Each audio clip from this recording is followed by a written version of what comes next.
So, welcome to my master's thesis defense. I am Gabriel Perry, the master's candidate. Um, my presentation, my paper, is a masked perturbation model for destabilization security games in feedback systems. I'll explain what exactly that means.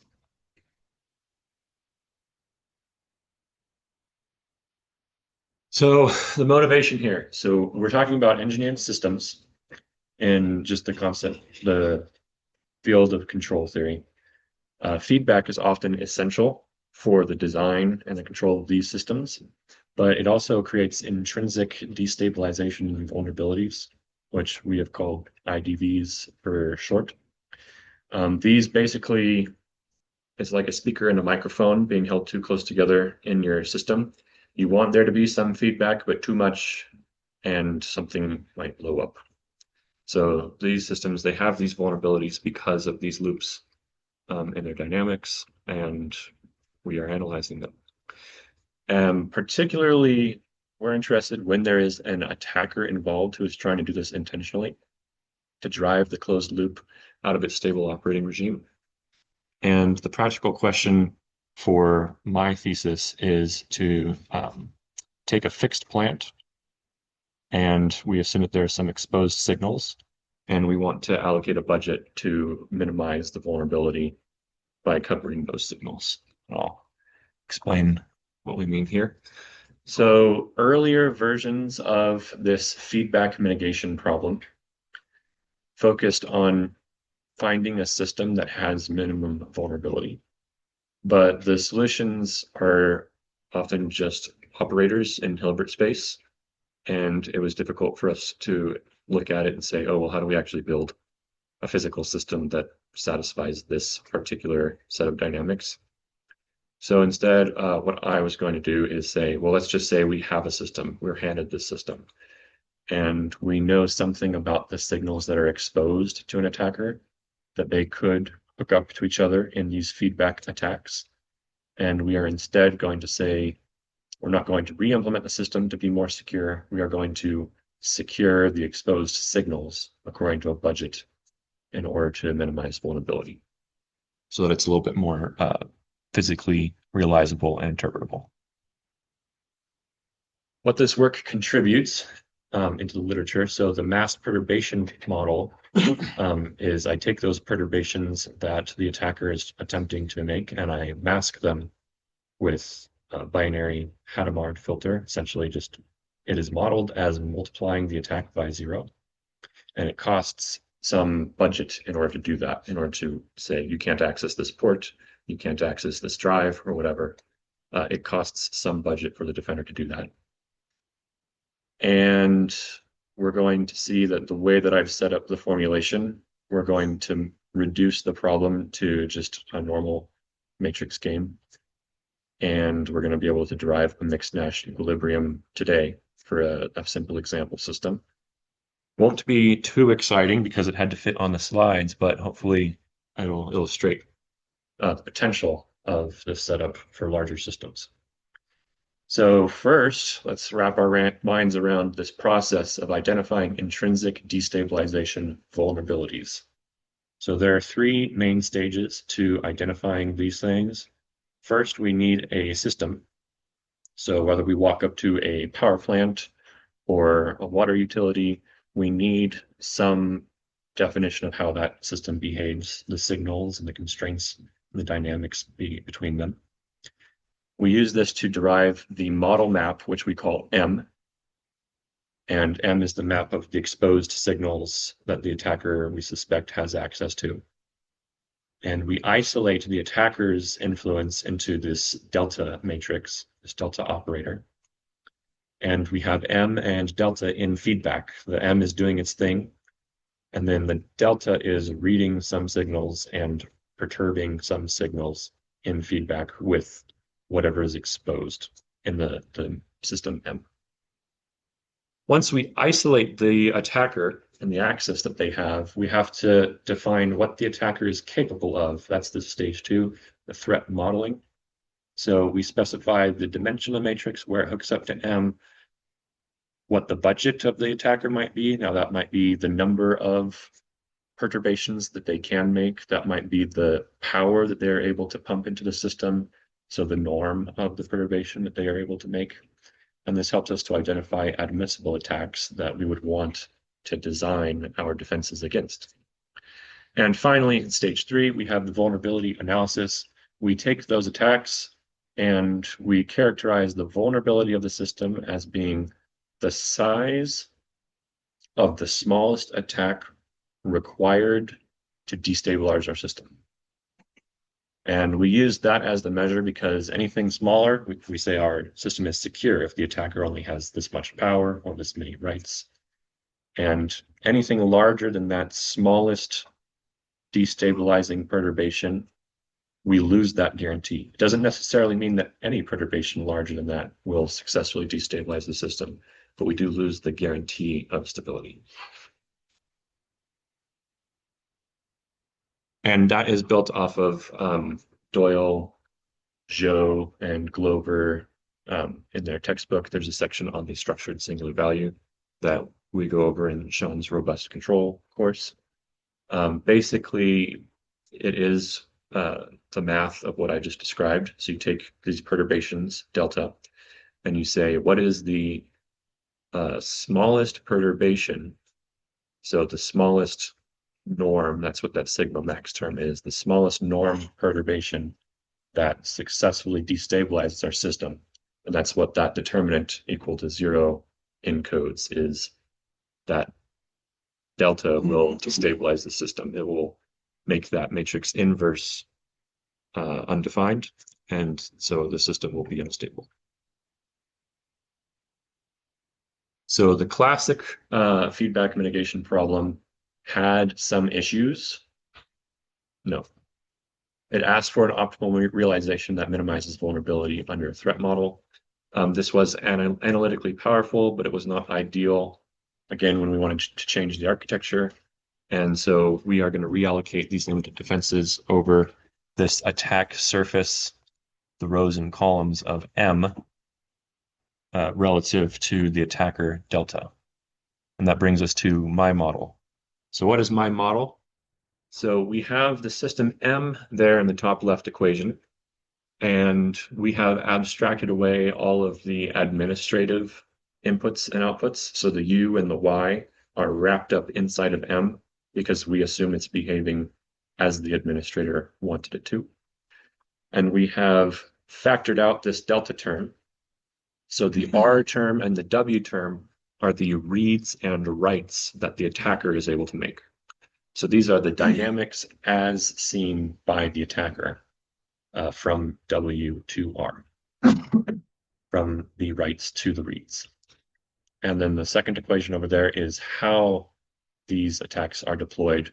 The attacker, the delta term, ignore nabla for now, but the delta term takes the reads that the attacker makes off of the system, performs some algorithm, which we call the operator delta, and then that suggests to the attacker the writes W that they should make on the system in order to perpetuate that feedback loop. Yes? Sorry, you may have said this, but D1 and D2 are just disturbances? Yes, I have not said that, but yeah, they're just disturbances, whatever disturbance model you want to have. Yeah.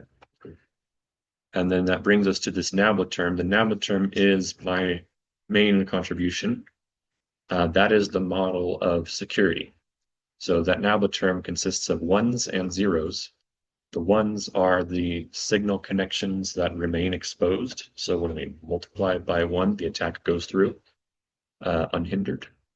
But when the defender pays some amount of their budget to make an entry of nabla 0, then that covers the attack at that link.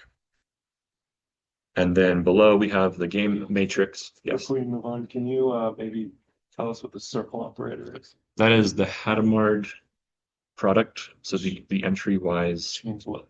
So these are two matrices. So like as an example, yeah. Could you just On the do an board? example on the board, yeah, to make sure everyone's following? Yeah, so if you have some matrix AB, you have a marked product with CD, then the entry-wise product is ACBD. So it is not matrix multiplication. It is just entry-wise. Just multiply this by this, then this by this separately. So your nabla are just zeros and ones, but you're zeroing out certain things that were in delta, but now aren't going to be in delta. Mhm. And it costs the defender some amount of their budget to zero out an attack. Great, thanks. And real quick, the F5 is just the closed loop X. Actually, the script font didn't work. That is supposed to be like a fancy calligraphic, and it stands for the lower fractional transform. Okay. Between M and the feedback operator. And that does bring me to the game matrix. That UM is the game matrix with the attacker delta, their actions, and the defender has nabla, their actions. And when the attacker chooses a particular delta and the defender chooses a particular nabla, they will each receive some score. And just for simplicity, I have assumed it's a zero-sum game. So one is trying to maximize, one is trying to minimize, and the score that they receive is determined based on whether or not the system is destabilized. That's what that H infinity norm is encoding. So you take the fractional, the lower fractional transform of those two operators, the system and the attack, and the H infinity norm of that composed feedback system is infinite, meaning that there's a pole in the right half plane when the system is unstable, and it is finite, meaning that the supremum over the right half plane is finite, precisely when the feedback system is stable. And I've left some functions in there for generality, but the way that I have typically thought of this is that the attacker gets a point if the system is unstable, and the defender gets the point. And it's just like a single point. There's not necessarily a ranking, although you could have a ranking based on delta and nabla. Yeah. So for the model that you set up so far, does all this require that pure linear time invariant systems? It shouldn't. I mean, the way that I've written it down, it certainly does, but instead of using the H infinity norm, if you just like had some idea of like input to state stable or just some other way to say the system has been destabilized, then you could give the same score. So the H infinity part is the only part that requires that right now. Yeah. But like it essentially is just asking what did the attacker destabilize the system or not. So as long as you can determine that, you can assign a score to any system interaction. One Yes. question, these perturbations with advanced masks, are you assuming they're static or can they be time varying? Not time varying. That would be a cool extension. I took it in a different direction. Is it written there? Not quite. I actually went with mixed strategies, so they'll probabilistically pick one strategy, and the attacker doesn't know which one. They just know the distribution. Okay, so it's a probabilistic distribution, like a mixed strategy, pick one and it remains constant for Yeah. all time. Yeah. I also interpreted it as like you could switch as long as the distribution in the limit is equal to the distribution that you're sampling from, like a changing of the guard. But we are getting ahead of ourselves. But each nabla is constant. Yeah, each And- particular and nabla. it's sampled from a distribution, if- but each one is like zeros and ones. Yeah. And at least under my formulation, if you want to switch, then you're switching to a different nabla, not a single nabla varying time. Okay. Yeah. And another key feature of a nabla, at least for my paper, was I assumed that it was rank 1. And essentially, the main consequence of that is that if you're going to have a 0 in a row, the entire row has to be zeros, or equivalently the column. So you pick either a row or a column, and you have to zero out the entire row or the entire column.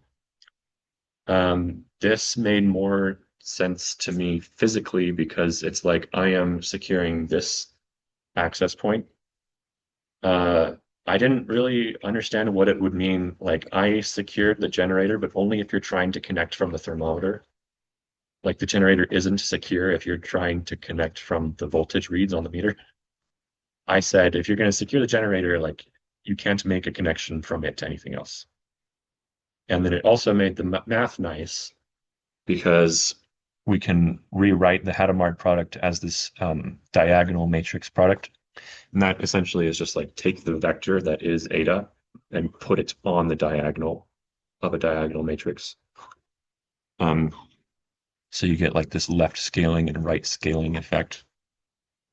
And that lets us rewrite our nominal system in terms of this eta vector, which is just nabla. So we can move the nabla Hadamard product onto the system.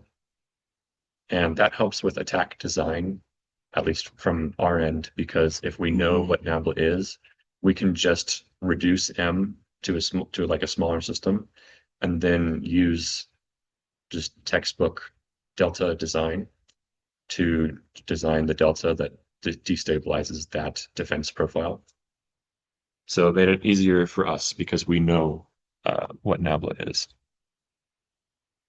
And I also defined the cost. The cost is, sorry. Can I just make sure that if there's any questions? Yeah. Everyone follow that, okay? So Super cool. What are the dimensions of your delta? Is it a square matrix? It is the number of, so the attacker has two different types of access points. They can read a signal, or they can perturb or write to a signal. So the dimension of delta is the number of signals that they can read from by the number of signals that they can perturb.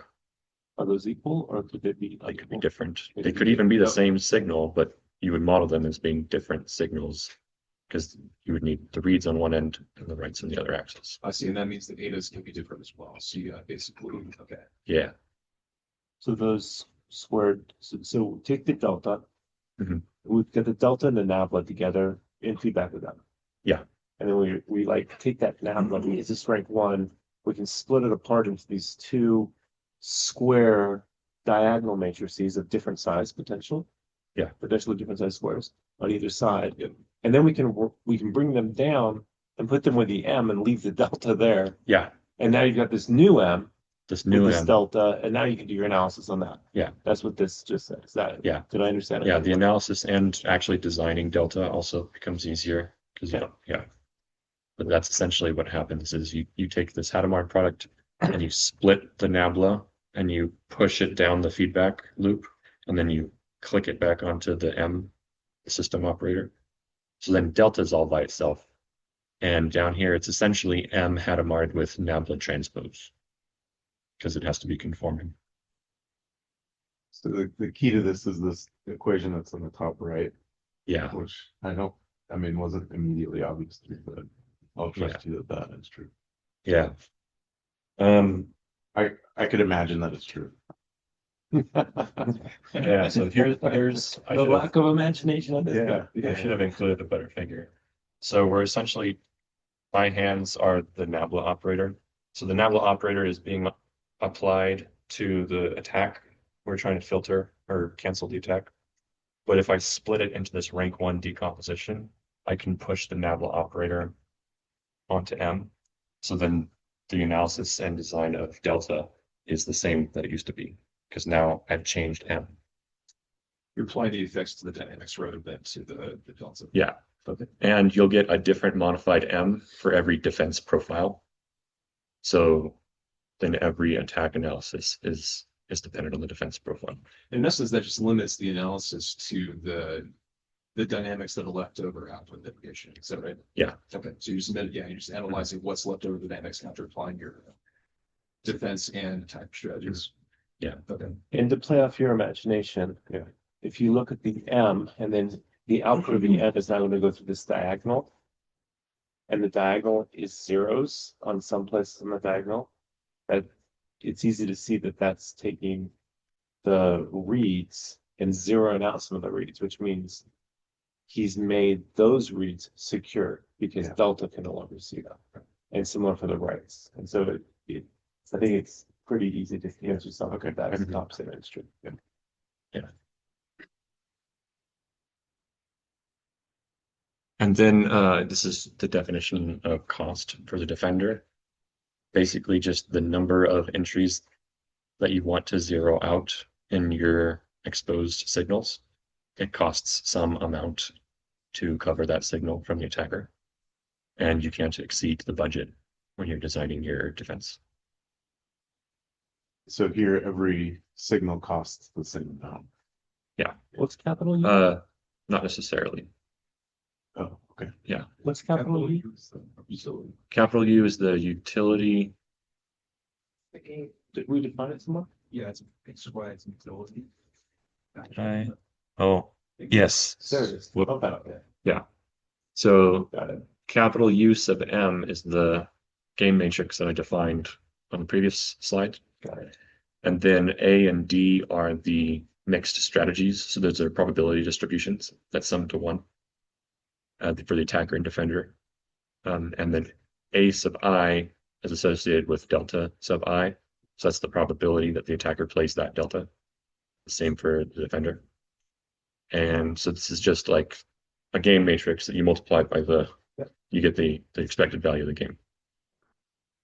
Sorry, just to make sure I understand. So A and D are the probability distributions for each, and then so AI, BJ are scalars. Yeah. And then delta I, nabla J are vectors. Those are the Or those are matrices. the operators. Yeah, they're Operators, matrices. matrices, okay. But here they're probably not going to be used as matrices. We've sort of abstracted a couple layers deep. Right now, we really just care about U sub M being the score of the game or the utility that each player receives if they were to play those actions. So now we've abstracted the destabilization stuff to the previous slide. So now we just care, what was the score? So this is basically just mapping the probability distributions of your strategies to the expected value with that utility. Yeah. Okay. Yeah, I And think then you get your soup. my what soup? And then you get your inf soup. Yeah, the inf. I didn't include that, I guess. There.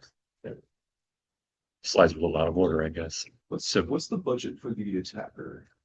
I assume that the budget for the attacker is already encoded in which deltas are admissible. So you would do that during the IDV analysis, during that stage 2.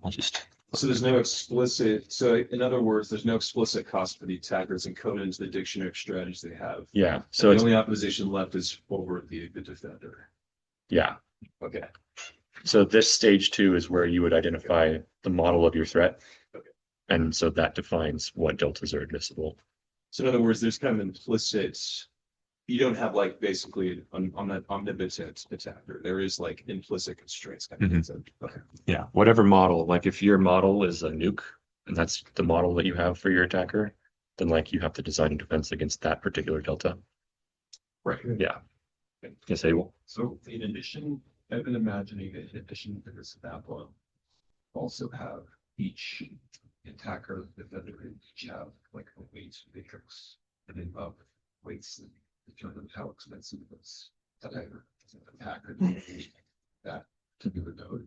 Is that the A vectors convolve in one matrix? No, the A and D vectors are the strategies that the players have chosen. So it is the probability distribution over their actions. As far as the cost, that would be this the C sub read and C sub the cost of the reads and cost of the writes to the defender. And you could set up a similar thing for the attacker. But as I said, I've assumed you've already done that when you did your threat modeling. So now you just have a list of admissible attacks. But this is what you would do to get the list of admissible defenses. I was just gonna say, so when you say the cost of the reads, you mean the cost of turning that entry of a read into a 0? Yeah, the cost of preventing that signal from being read by an attacker. Okay, so all the read costs right here. Oh, they're different. The dot is the dot product. Yeah, it's a dot product. Yeah. Gabe, it's easy for me to see that vector D is finite. Yeah. Because there's only so many ways I can put zeros in my matrix. Mhm. Right. Vector A, what dimension does it live in? The number of admissible attacks. And what is So that? if it's uncountable, then you have to switch some symbols to integrals instead of sums. But like, my attacker can design anything, right? Like, Yeah. Any delta. Well, anything within like their power limit or the number of links that they're capable. Yeah. Okay. And that meets that criteria in the view. Yeah. Okay. One- So anything in that set. Yeah. So presumably that's an uncountable set. So presumably A is like a function, something like this. Yeah. I mean, there is one like asterisk that you could get a finite set of attacks if you assume that if one attack is just better than a different attack, they're just going to go with the better attack. Right. So you could match like The dominating set might be. Yeah. So you could trim it down to a finite number, but you don't have to. Great. Okay, well, you have another question. Is your optimal C there? Is that just metadata that is some cost that I'm not willing to see? Yeah, that C star just kind of comes out of the problem. That's your budget. Yeah. Say anything about specifically about the probability distributions, like whether the weight of specific policies for the defender or attacker changes that distribution, or you just think of it like abstracted? I just let them choose imp soup. You could add another constraint, like maybe the defender has some contract with some partner, and so every entry has to be non-zero. I don't know, you could add something like that, but I didn't. Any other questions? So I think this is the last piece that we need before we get to the example. A success set for each action. So we have the attacker actions, these delta operators, and the defense actions, these nabla operators. The success set of an action is the opponent's actions for which that action is successful. So for the defender, that means the set of all attacks to which I am still stable. For the attacker, that means the set of all defenses which I destabilize if I play this action. And then that's where we get the dominated actions that Sean alluded to, that we can eliminate sort of the dominated decisions so that we get like this Pareto front of like, oh, these are like the best actions for me. I don't lose anything by doing something else. Yes. Is it then always optimal to use your whole budget, or as much of your budget as possible? That's actually one of the feature that's in the feature work section. Okay. Yeah. But do you have an idea? My idea is that if the defender covers too many access points, then it might make it obvious where to attack. Whereas if you relax, like you expose your strongest weak points, then they employ a mixed strategy. And if you're also playing a mixed strategy, then it might actually decrease your probability of destabilization. Yeah. But I haven't done that work yet, so it's just future work idea at this point. Yes. Do we have any sense of a cost function for the attacker? Or if they're just like any attack in the ball is equal cost? So the attacker and defender have the same cost function because I have assumed it's a zero-sum game. And it would be both of these. This is the mixed strategy, and that's the pure strategy. I see. So the attacker only has cost for which nodes it's choosing to read and write to, not like the H infinity norm of the signal that they're putting in. Yeah, that was the comment that I made on this slide of the U sub A and U sub D functions. So the rewards to each player could encode the effort that it required to make that attack. Yeah. But for the example that I'm going to go through, I'm going to use the utilities from that bottom bullet point. The cost is just used to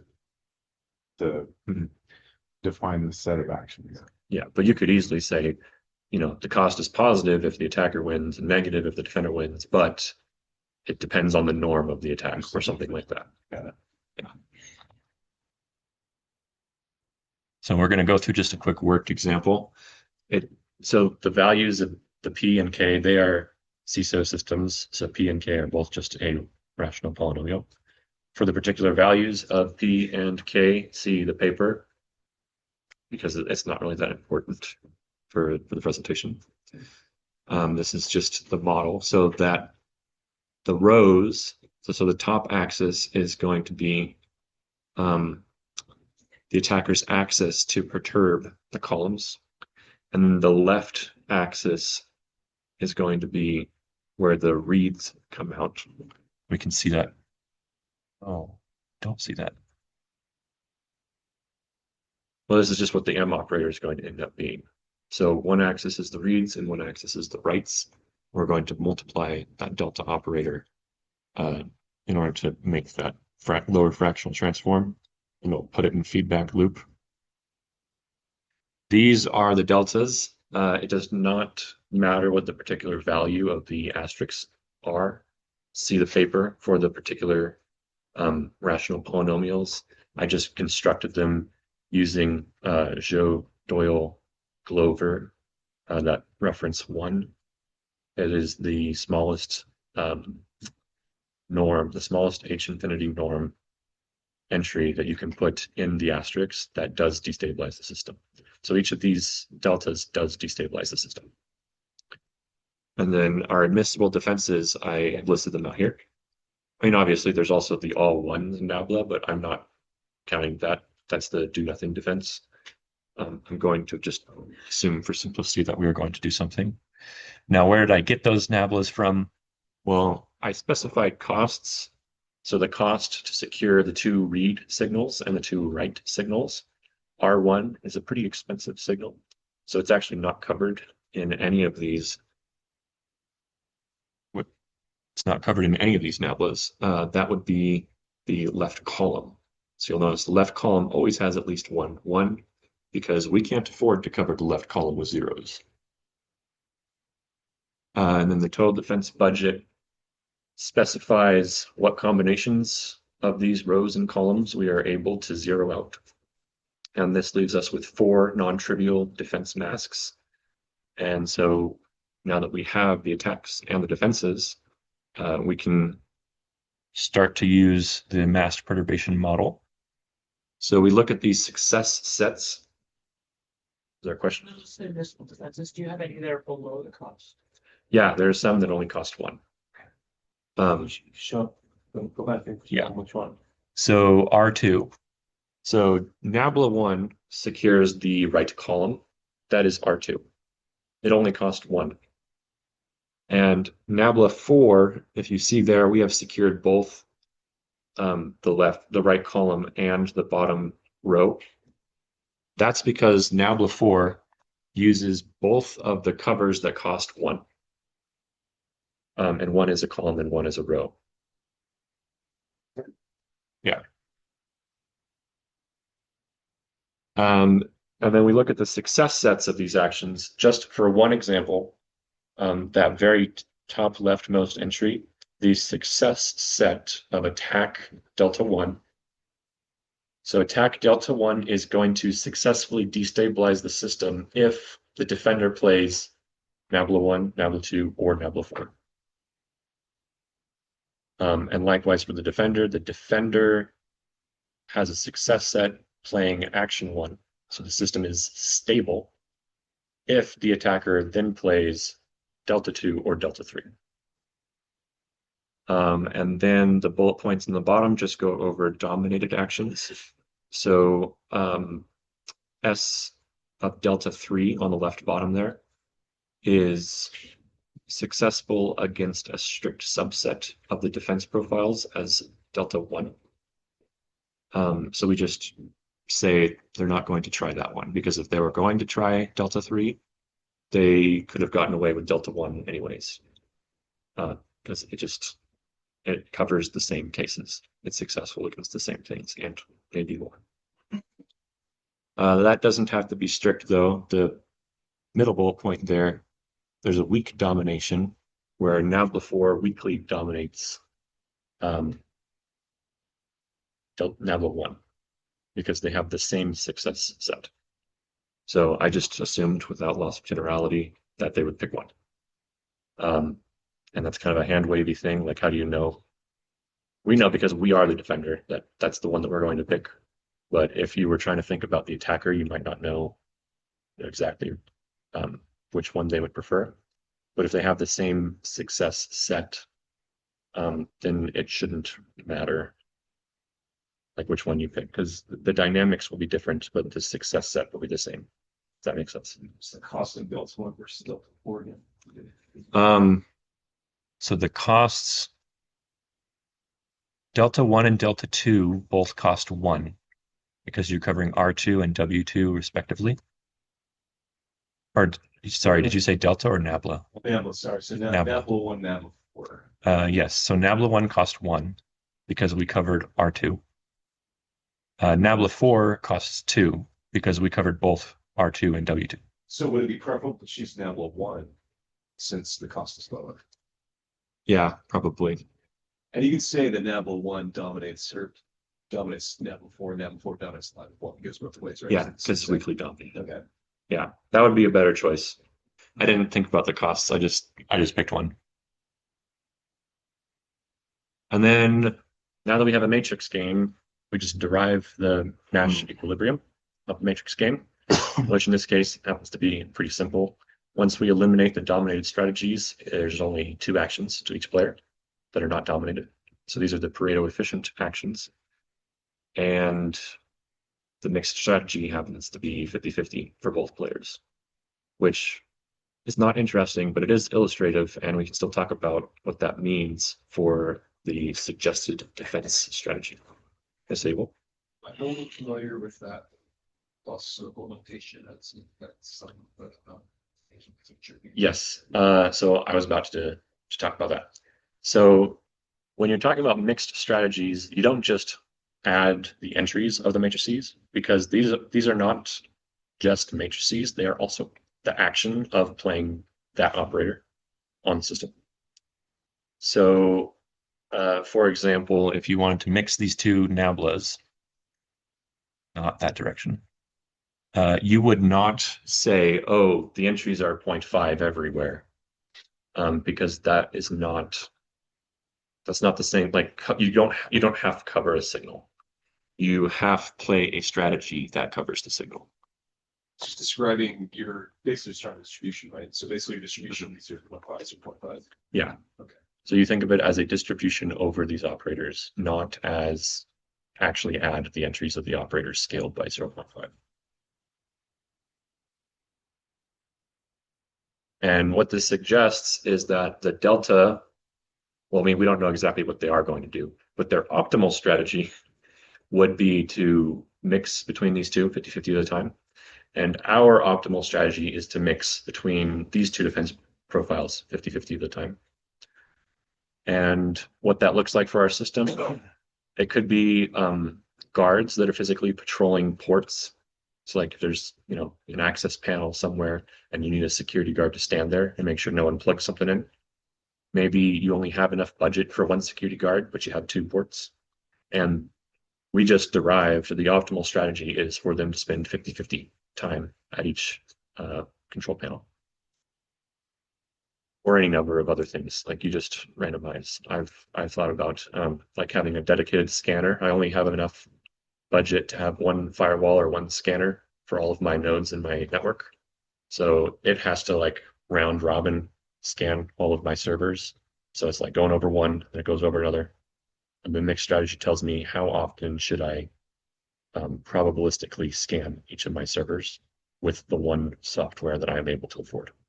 So can I ask about that real quick? So like in a sense, there can be an element of time because a mixed strategy is every time you sample and change, you're picking from this distribution. Yeah.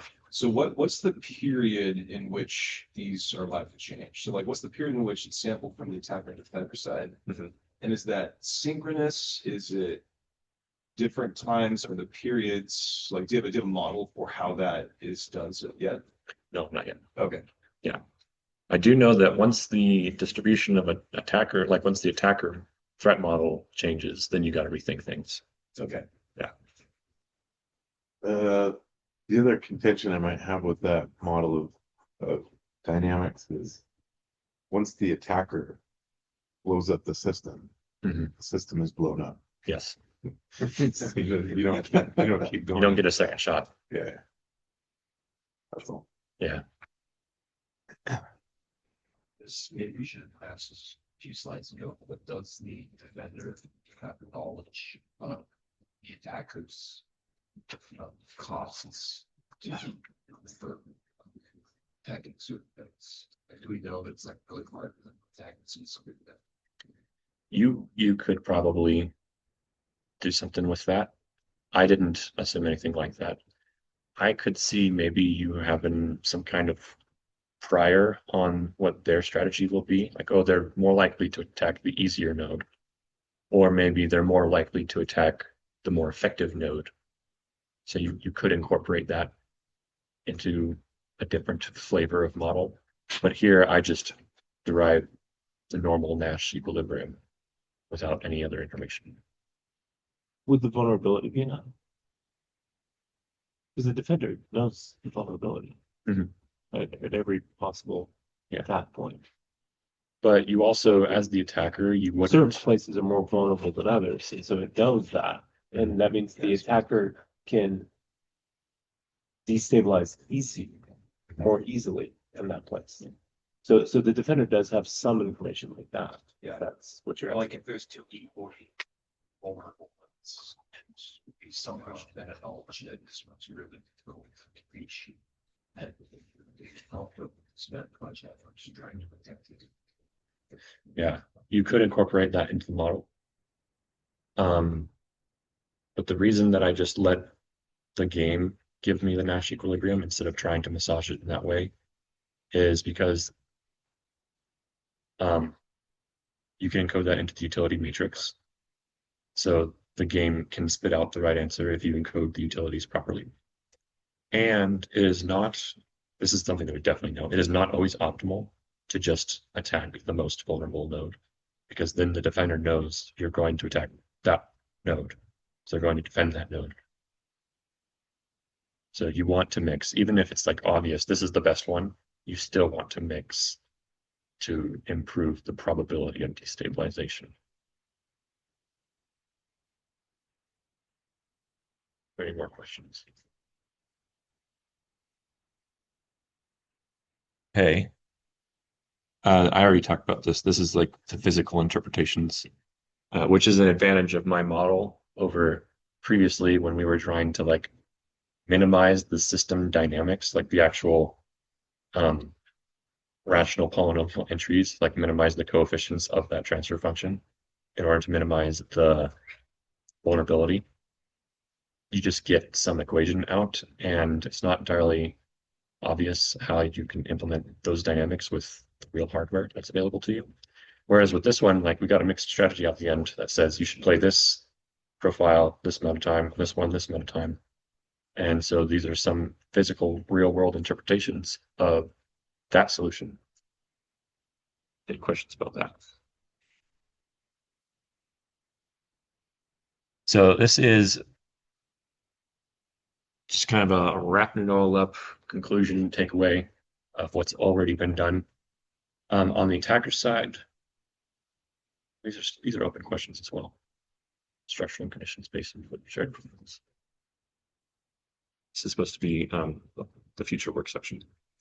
Well, the attacker has various questions that we might want to ask for them. For example, is there one dominating action that, like, if I play this delta, then I'm just always going to win?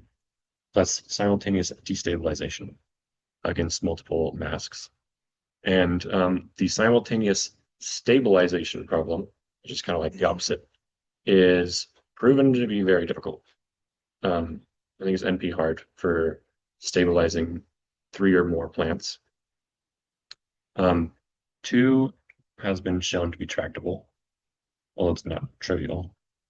But yeah, destabilizing multiple plants with one controller seems to be a pretty hard problem. But destabilization, we don't know, because you only need to get one pole into the right half plane, at least for linear systems.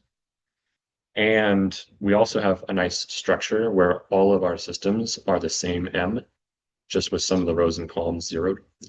So because we have that additional structure that we're kind of looking at the same system every time, just from different angles, we might be able to leverage that to make it a little easier to build a simultaneously destabilizing delta. On the defender side, I mean, that is the side that we really want to bolster up. Like, we don't really want to help the attacker too much. So we want to make design of defender profiles tractable. You could imagine that it is currently exponential if you get a large enough matrix and a flexible enough budget. You got to consider all the combinations of things that you could cover.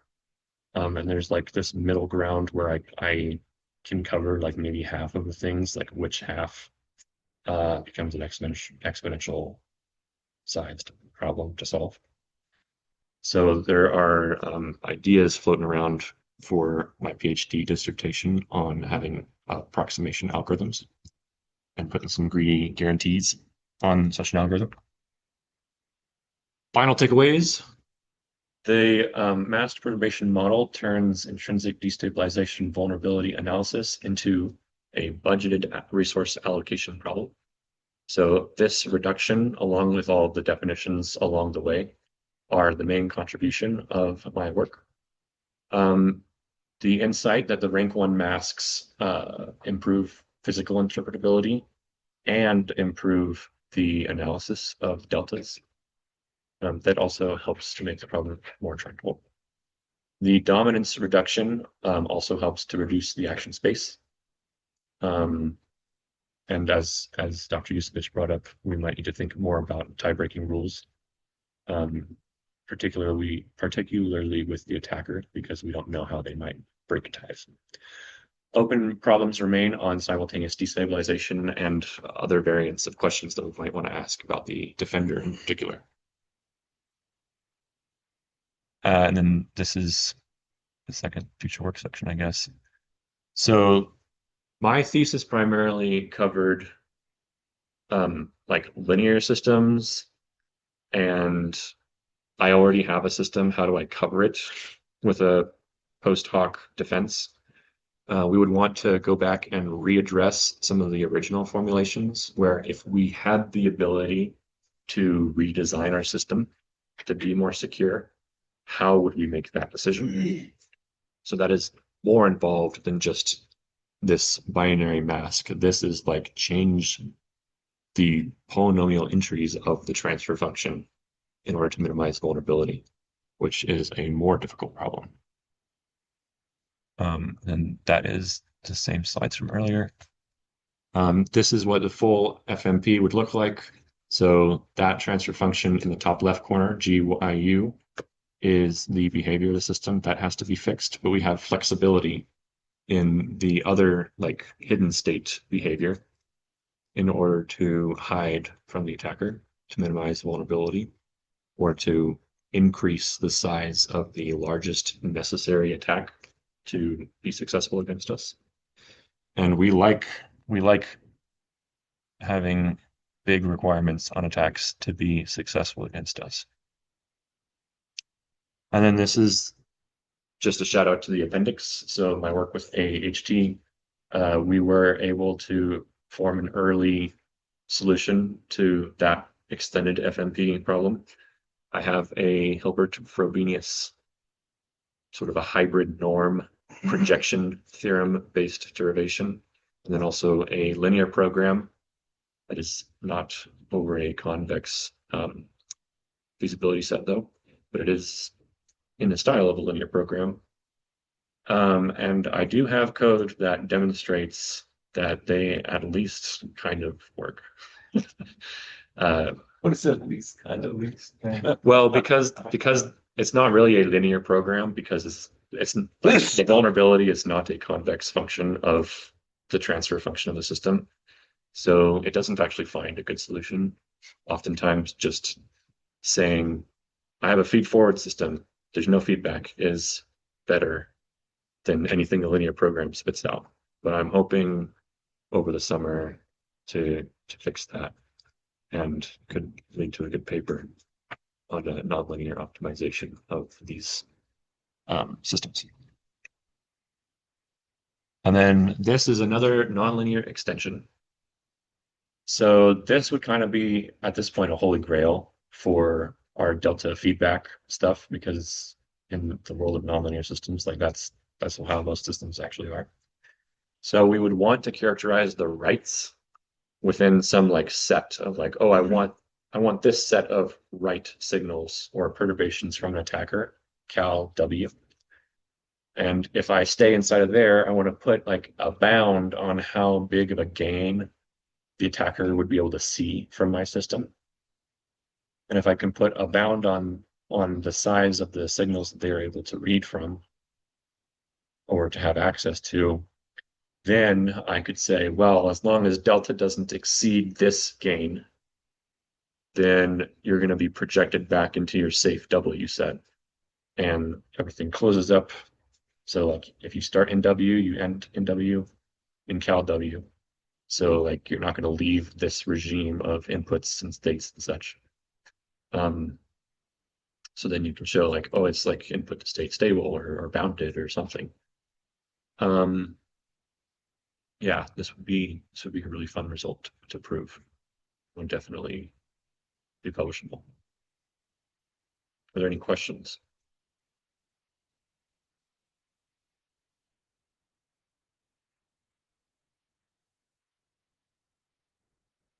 Well, if there are no questions, yes, Abel. Oh, sorry, this is the last paper questions. I just wanted to show my code to show that I actually did write code. That's about it. This is the code that almost kind of works. Yeah. So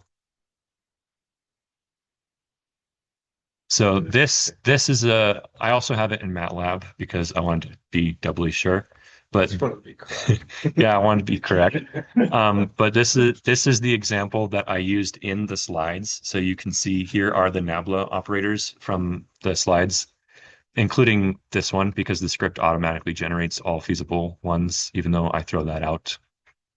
And then we take those nablas and we construct the success sets. And then the reduced payoff matrix and the optimal strategies. And I guess one of the extraneous actions stuck around, but we get that 50-50 result from the example slide.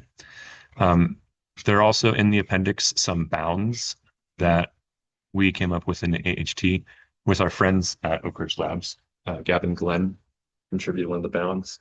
This is just like, I just took random samples of systems and tried to show whether they satisfy the bounds. And it is nice because both of our lower bounds in the appendix, one of them is Gavin's. The higher one is actually Gavin's. I'm a little embarrassed that my lower bound is much more conservative, but it is a lower bound. The lower bounds are below the sample of models that I took, and the upper bound is above the sample of models that I took. So it's not a proof, but it does support the derivation that I have in that appendix. And then the final one, this is where that projection theorem and linear program-esque code was. So here's the convergence graph for the objective function. Yeah, not great. This is when I found out, oh, it's like really not convex. And here's the baseline of just say I don't want any feedback. So that's the upper bound in that previous graph. And here are the optimal solutions that were found by both algorithms. And you will notice they are above the upper bound. So yeah, we need to do some serious nonlinear optimization stuff. So it looks like you're showing us code that doesn't work. Yeah, but this is and explain why that doesn't mean that your thesis should fail. Oh, this is actually Help me for understand my why. PhD qualifier. Okay. This is like proposed what I want to put into the dissertation. Okay, so what's the difference? What are we looking at compared to what? This is stuff I want to fix over the summer to put into a paper for my dissertation. And is this the nonlinear problem? Yeah. That you posed again? Yeah. Well, this is related to the nonlinear stuff. Got it. And then that's it. Well, that's not what I wanted to do. I wanted to exit that. All right, well, let's think again. All right, any questions for Gabe? Anything at all?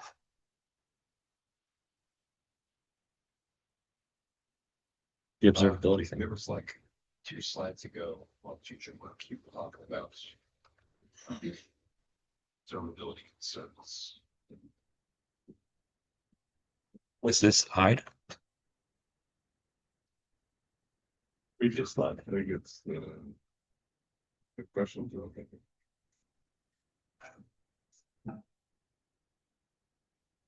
Which slide do you want to look at, Abel? Right there. Mhm.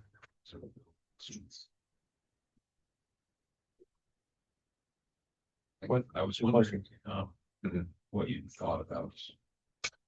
Kind of, thought about like possibility of being able to destabilize something without being the same.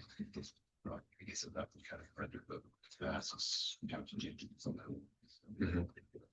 Yeah, so these delta attacks are, at least in my mind, are kind of a weird middle ground where you do kind of see the dynamics, but once you deploy the delta, you kind of just let it run. So you're not like watching to see if the defender like reacts to it, like switches their defense. Like I know Justin Tackett investigated, oh, like what happens if you have a switch system? Like you switch, like how do you measure vulnerability of the switch system? I don't remember why I said observability specifically, but that was essentially the idea behind it. Other questions?